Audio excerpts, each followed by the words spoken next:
একটা ছোট্ট গ্রামে থাকত অর্ণব নামের এক কিশোর। অর্ণব খুব গরিব ছিল, কিন্তু তার ছিল এক অদ্ভুত প্রতিভা।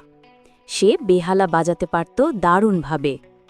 তার দাদুর পুরনো ভাঙাচোরা বেহালাটাই ছিল তার একমাত্র সম্পদ। প্রতিদিন সন্ধেবেলায় নদীর ধারে বসে সে বেহালা বাজাত।